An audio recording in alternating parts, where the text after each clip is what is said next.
I mean, we're losing generations here.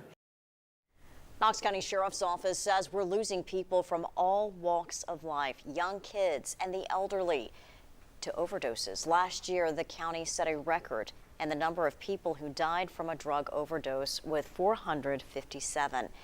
That's why tonight the Metro Drug Coalition held an opioid conference in East Tennessee, bringing together law enforcement, medical professionals, and people who offer treatment to those addicted.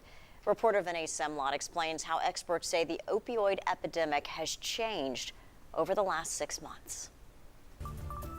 In Knox County, The fentanyl is overwhelming. It is.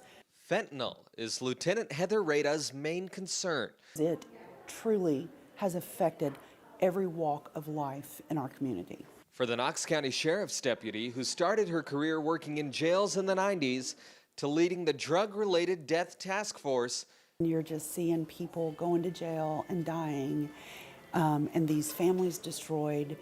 she spoke at the Metro Drug Coalition opioid conference, where law enforcement detailed how drugs get into East Tennessee. What we see is labs in Mexico are mixing up the drugs and then they're bringing them across the border. And how drug dealers sell them. It's an Amazon-type distribution setup that they've done. TBI Director David Roush says meth, synthetic marijuana, and fentanyl are the 3 drugs the TBI sees most commonly on the streets.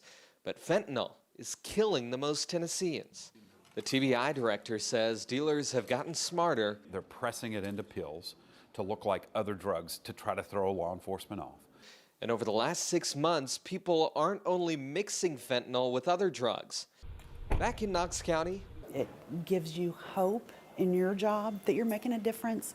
Lieutenant Reyda is hopeful these efforts will help slow the number of people dying from opioids. Reporting from Lenore City, I'm Vinay Semlot.